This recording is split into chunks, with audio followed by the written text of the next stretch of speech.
مرحبا، يعطيكم العافية جميعا.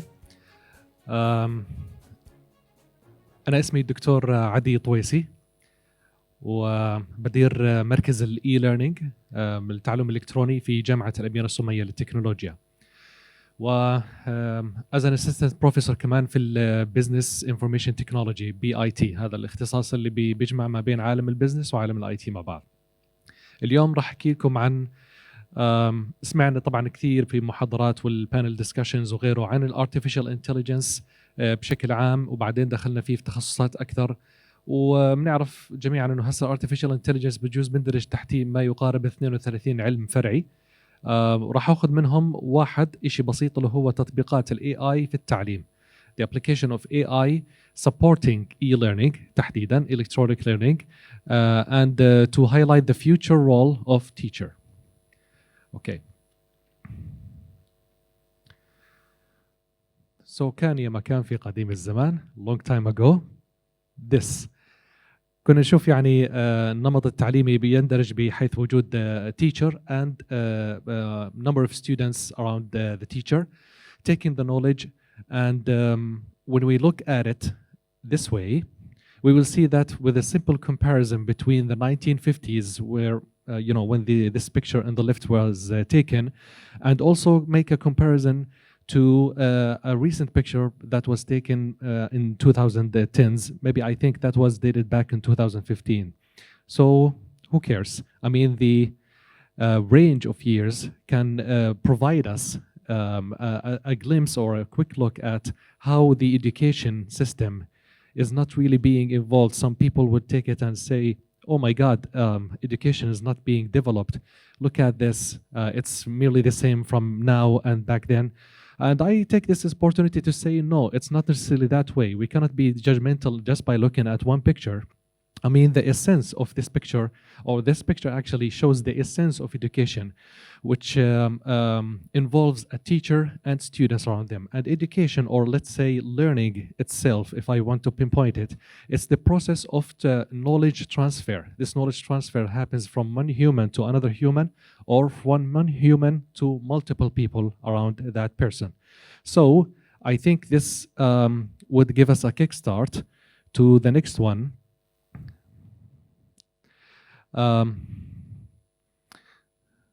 To highlight different developments that happened throughout history of education, I would say that the most recent one was the implementation of electronic learning. And the process of learning now is being self-paced and leaving the freedom of time and space for students to get access to multimedia, to digital content that are being uploaded for each course they are taking in their schools or at their universities. And they would also study it through different simulations and programs under one umbrella, this big umbrella we call learning management systems. And they support what we call the massive open online courses. That's the abbreviation of MOOCs, supported and run by LMS, which are learning management systems. So that's just a small highlight or overview about what e-learning is based on. There's learning management systems which provide or on which you can upload MOOCs.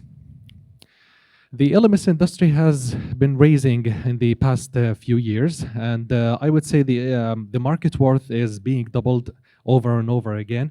And we can see that the most or the dominant sector that uses LMS systems where you can apply e-learning concepts is education.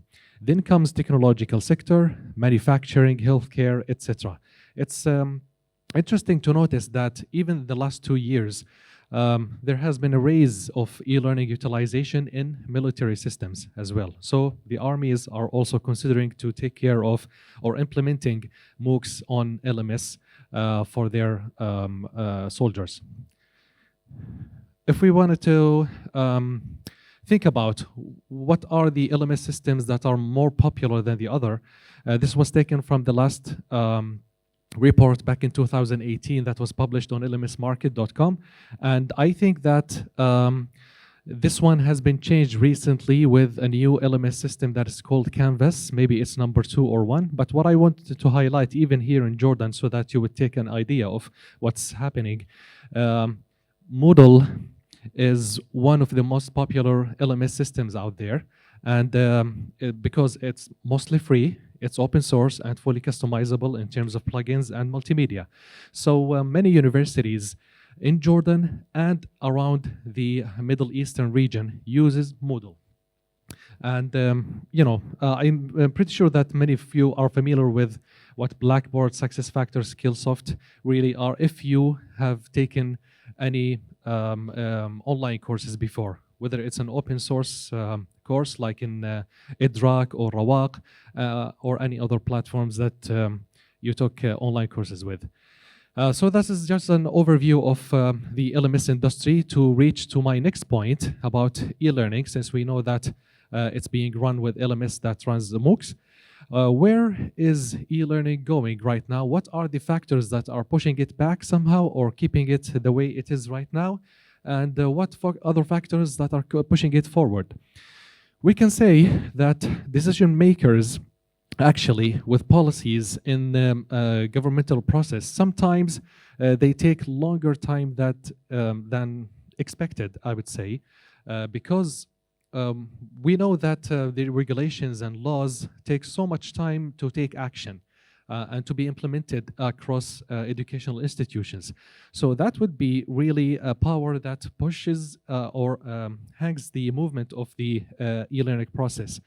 And I would say also the needs, on the other hand, the needs of students and the skill development that we need for instructors are also, I would say, reinforcing powers to develop e-learning even more. With the need for better education in the future and for our future students, we need to have e-learning systems that are coherent enough, that are customizable enough to go with a self-paced fashion that serves our students better. And in the future, or in the near future, I would say, one of the biggest reinforce or forces, I would say, that can lead e-learning to a much better level or to a higher level is artificial intelligence. And this is the main point of my presentation. I wanted to give a little bit of history until I reach this point, which is how artificial intelligence is going to redefine the way actually we learn. Let's think about it this way. What are computers better than humans in terms of performances? To summarize this thing, we can say simply that a computer can do things better than human in terms of adding thousands of 4-digit numbers, for example. These are just simple examples to think about. Drawing complex 3D images and rendering them, store and retrieve massive amounts of data. So we're talking about massive data, complex data, etc. But however, there are things that human can do much better in terms of emotions, creativity, I would say poetry, drawing, etc. These are the things that even AI systems or the sophisticated and fully developed AI systems are still trying to reach that level human can do. So if we think about, or we keep this idea of computer versus humans, what our computers are much better in than human can do, what can we give to AI to perform? From now on, let's take a look at these occupations: postman, bookstore officer, librarian, doctor, lawyer, judge, professor. I have a small story here. A friend of mine, she was a first-level lawyer in her company in Dubai, and from what I understood from her, that the first-level lawyer is the one who accepts and receives the requests from clients. They would say, hey, I have a problem in such and such, what should I do? She would categorize the problem into maybe a medical law problem, a car accident, I would say something that is in lawsuit of whatever, maybe education or etc. So she categorized the problem. Then when she got promoted and then went to the level 2 law firm, she was the last one in the company with this level 1 criteria. When she left her office, she saw a robot coming from the company itself. They put that robot with an AI system that would help clients in that matter to categorize their problem. And she grabbed her stuff in the box, and she told me, Adiy, when I saw the robot at the corner of the room, I was just curious about it, and I tried to push it and say something to it. She waved her hand, and the robot waved the hand. She said, hello, and he said, مرحبا أستطيع التكلم معك باللغة العربية. And the robot gave her a glimpse of her biography, because they stored part of her biography in the brain of the robot. And this one is going to take care of the level 1 lawyer jobs. I would say, taking this into matter, what type of jobs that can AI take over? It simply can be summarized by 2 things. Jobs that are repetitive, that takes a long time, and that does not really require that much of creativity still and emotions. So you can think about that. But I would take a professor or an instructor as an example to see if computer can replace a professor or an instructor. And in that term, I would love to give a review as well about what artificial intelligence really is, and to connect part of artificial intelligence to a part of what we do as humans, which is learning. Artificial intelligence is the study of computer systems that attempt to model and apply intelligence of the human mind. That's as simple as we can define it in terms of learning. Artificial intelligence is the big umbrella. Underneath can come the machine learning, and then came the artificial neural networks. And deep down inside, we have now deep learning. These are the 4 main categories of any AI system that exists in the world. When we talk about artificial or deep neural network, this is actually this one, 3rd one. They wanted to mimic, or I would say represent and copy, or maybe model how human beings think into the machine. How do we learn anyway? This is basically it, with multiple layers of choices. We are choice makers. That's what our DNA is designed to do. Let me just give you something that I think about and try to apply it into this model of layers. I got hit by another car. Maybe I can give it to multiple people that I know in the industrial area in Wadi Sir. Oh, I know someone. One of my friends told me about him. Maybe that someone wouldn't be good, because I need also the parts to find them, and etc., etc. After a deep thinking, and you feel that you're getting a headache at some level, you would say, you know what, ربك بفرجها. I don't know what to do, but let me try to think one more time about it. And you go over and over through these levels of deeper and deeper layers of thinking until you reach a decision. You try to make the best decision you can by taking by taking multiple inputs, multiple options, and then you make decisions, and make probabilities, until you find the best output that you can. So we have 2 ways of making this process. We are born to do what we call behaviorism, and then when we grow up as adults, we do constructivism. Don't worry, I took so many weeks to memorize these 2 terms. So, behaviorism, المنهج السلوكي, I would go quickly as possible with. Does this name ring a bell? Ivan Pavlov. He used to live in the Soviet Union, and he did a very popular experiment with his dog. He used to give his dog a steak and ring a bell. So the dog would come, and the dog would look and seem so happy to get the steak, get it, and go away. So every time Ivan Pavlov does that with his dog, he threw the steak and rings the bell. Until sometime, Ivan Pavlov decided to ring the bell without throwing a steak. The dog still came and just waited for the steak. Where is the steak? Why is that? Because the dog associated the sound of the bell with a steak.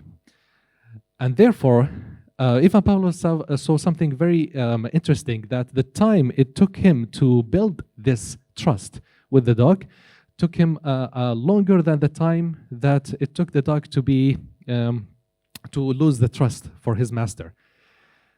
How does that work on human beings? In exactly the same way, Ivan Pavlov actually claims, and many behaviorism scholars, they would say we treat our children in a way. If they do something good, we give maybe a present, something to eat, we clap, we show enthusiasm, etc. But if they do something wrong, we would, give them the sad face. We would be angry about what they just did, and that's the case of it. So until they grow up and be an adult, they would move on to what we call constructivism, which is they take input from around the world and compare it with their knowledge that they gained from the past, try to act in the present in order to get better outcomes in the future. That's what we call constructivism, and that's exactly how mainly AI systems are working on. They take the big data, they try to apply it in the present, compare it with what they found in the past in order to gain much better outputs in the future. Do we see here? Okay. And therefore, we came up with what we call Bloom's taxonomy. It's very popular in the education world.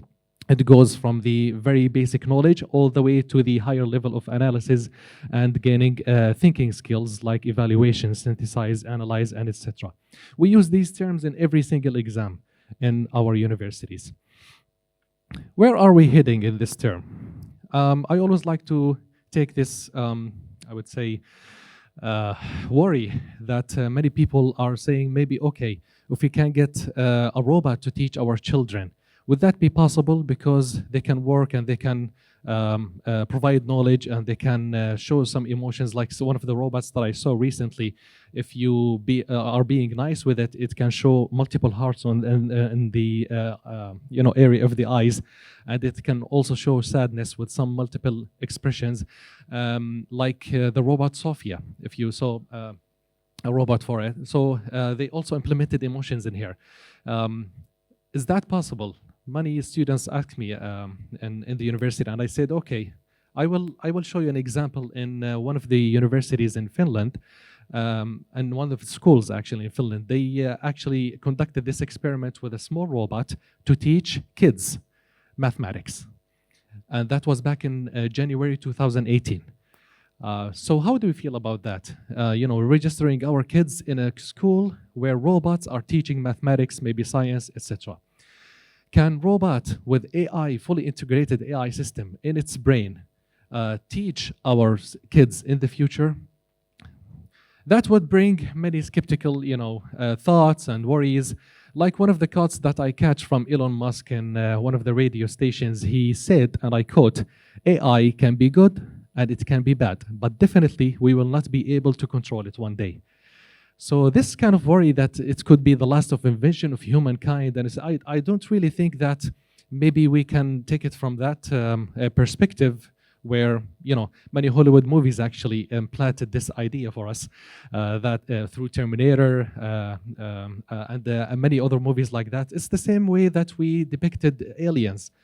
And in fact, Neil deGrasse Tyson says the way we fear aliens, or the reason maybe we fear aliens, because we are afraid if they come to us, they would do for us what we humans do for each other. That's the essence of fear. And it's kind of same happens with the AI systems and robots. And taking care of this idea, I would just conclude with this one example. If you take a look at this example, there are multiple soldiers in the US Navy in one of the stations that were responsible for the first research that is conducted for AI ever. And they were the ones who implemented and designed the first Internet of Things network, and it was successful enough to produce to the rest of the world. This station actually can be considered as one of the most advanced technological bases in the world, yet they're taking paper-based exams, just like the exams we're giving our students in universities and schools. This would mean that the human control and the human guidance, the supervisory of humans, must always be there.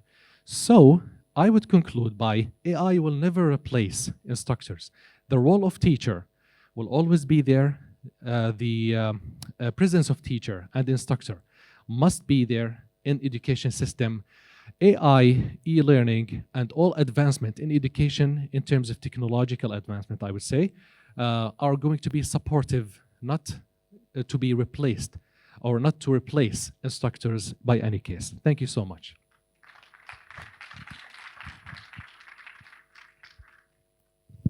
السلام عليكم. اسمي أحمد الأسد من شركة تالنتولوجي للتدريب.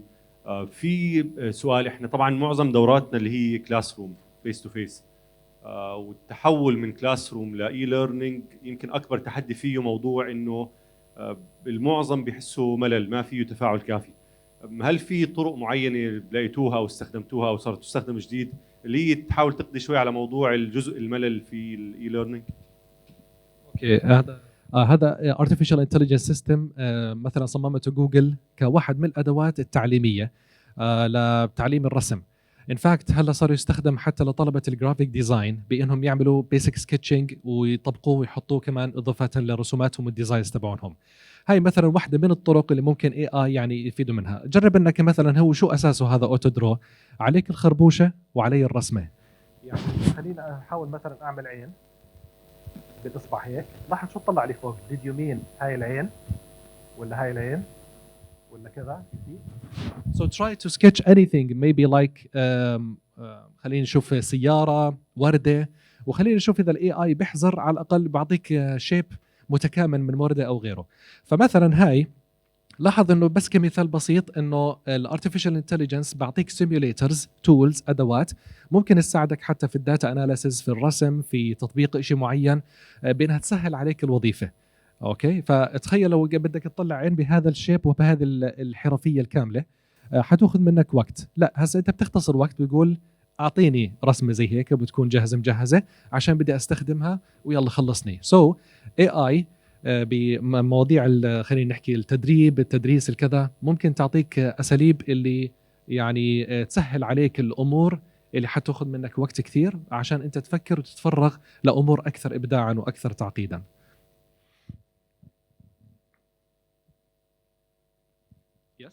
عمر نصر الله، أنا Educational Technology Specialist. أهلا وسهلا. أنا سؤالي من تجربة واقعية. إحنا عندنا مشكلة إنه التولز منتشرة بشكل غير عادي. الطلاب تفوقوا على المدرسين سواء في الجامعات أو في المدارس. أعتقد المشكلة في الانستراكشنال ديزاين. محتاجين في القرن ال21 تصميم تدريس يتوافق مع التولز اللي في هذا الوقت. في خلطة شوية صعبة، يعني بجوز سأل قبل شوية عن تجربة. أنا بقول البلندد ليرنينج الجزء منه استخدام التكنولوجي وجزء منه فيس تو فيس. هاي الخلطة اللي إحنا محتاجينها، وهاي من الأشياء اللي ممكن ال AI يعني إحنا مركزين على الجانب الأدفانتج بس مش منتبهين للأشياء الديس أدفانتج. في أشياء الروبوت أو ال AI ممكن ما يقوم في هذا الدور، فإحنا محتاجين نقرب الجاب. سؤالي بدقة أكثر، هل هناك تصميم تدريس instructional design يعني ممكن تنصح فيه، أو هل في دراسات قريبة جدا في هذا المجال؟ اكيد. كانستراكشنال ديزاين، وبشكرك على هذا السؤال جدا، لانه الانستراكشنال ديزاينرز حول العالم لا زالوا نادرين من حيث العدد والتوسع تبعهم. انا في الاردن انا بعرف متخصصين دقه في هذا المجال بجوز 25 30 واحد، وحضرتك منهم، بتاكد انك عندي قرات في هذا المجال. فبالتالي هو الانستراكشنال ديزاينر هو الخط الواصل ما بين العالم التعليم وعالم التكنولوجيا، فبالتالي لازم يعرف شوي عن الاي اي وتطبيقاته وتنفيذه عشان يفهم كمان كيف ممكن يطبق في عالم البيداغوجي والاندروجي والاساليب التعليميه. واحده من هاي الشغلات اللي ممكن يعني كاجابه مباشره على سؤال حضرتك هو الليرنينج بيهيفيرز. خط الليرنينج بيهيفير، او خلينا نحكي كل واحد فينا لو اعطيكم الدوره الدمويه الكبرى والصغرى على شكل نص، ممكن انا بعترف عن نفسي قد ما قراتها ايام الصف الخامس والسادس ولا استوعبتها. حتى طلعت ناشونال جيوغرافيك وجابت انيميشن يوضح كيف الدوره، بحترزها زي هيك بقول هو هيك، بعدين فهمتها لما شفتها از انيميشن، بس كنص ما قدرت اتخيلها. فانا متعلم بصري، غيري متعلم نصي، واحد ثالث او واحده ثالثه ممكن تتعلم بالراديو بالسمع سمعي. فبالتالي هاي الليرنينج بيهيفيرز ممكن الاي اي يساعدنا في الكشف عنها من خلال تفاعل الطلاب مع منصه الاي ليرنينج، وراح يقيس للدكتور انه والله خلال هاي الشعبه اكتشفت لك انه افضل 3 ميثودز لتعليم شيء معين هم هذول 3 ميثودز، يلا. فبالتالي بصير المعلم عنده نظره على السايكولوجي تبعت الطالب من خلال التفاعل مع كبسات بكبساته بالسكرولز تبعون قراءاته جوا المنصه نفسها، حتى يعني يقدر المعلم يفهم الليرنينج بيهيفيرز تبع كل واحد. انا عم بشوف الاسئله عم تزداد شوي، بس انا لازم اترك مجال للي بعدي. حكوا لي انه انتهى الوقت، بس شكرا جزيلا لكم.